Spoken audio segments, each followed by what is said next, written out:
Invisible Children: The Hidden Wounds of Privileged Childhoods. Part 2 of 5, Beyond the Golden Ghetto series.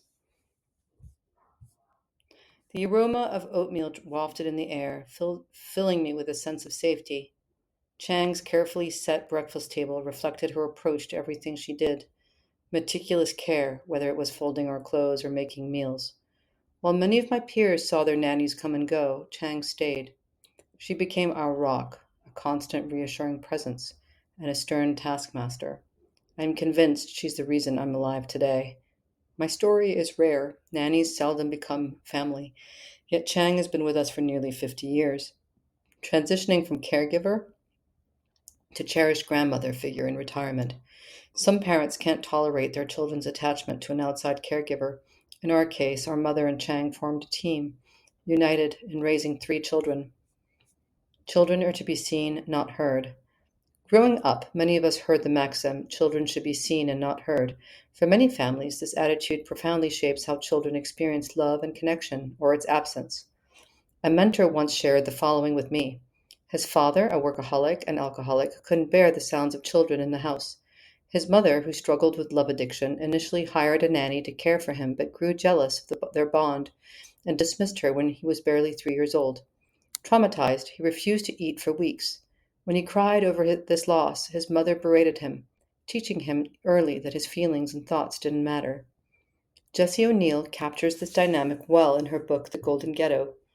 With each successive loss of a loving and attentive caretaker, the child becomes less willing and less able to attach and commit to a lasting relationship for fear that it will also be taken away. The trauma is heightened by the fact that one person the child loves, the nanny, is being sent away by an even more important love object, the parent. The children learn to believe it is not safe to love.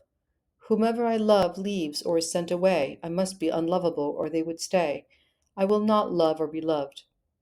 My mother learned to suppress his emotion. My mentor learned to suppress his emotions, particularly intense ones like anger and grief. Only as a teenager did he find acceptance in entertaining adults at dinner parties with his intellectual conversation. Behind the accolades, though, he was silently screaming for emotional connection. His parents treated him as a singe savant, a performing monkey who excelled academically but had no space for vulnerability. To cope, he turned to alcohol, sex, and drugs. Drinking was socially acceptable in his family's world, making his descent into addiction easy. Through sobriety, therapy, and support groups, he has finally rebuilt his sense of self. He's now learning to form authentic connections, express his needs, and show vulnerability without shame. When glamour masks pain, a client grew up with a similar father, a self made billionaire obsessed with presenting a perfect external image to the world. To her, he became a godlike figure. At first, she felt like the chosen child, but the relationship turned toxic. Her father's temper frightened her, and her mother's jealousy left her without support. She learned to suppress her emotions, burying her feelings under a veneer of perfection.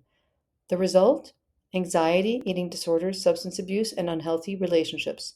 Outwardly, she seemed to have it all beauty, charm, and a life splashed across glossy magazines, but inside she felt invisible. This is the pain of emotional abandonment. While physical abandonment is often recognized, emotional neglect is more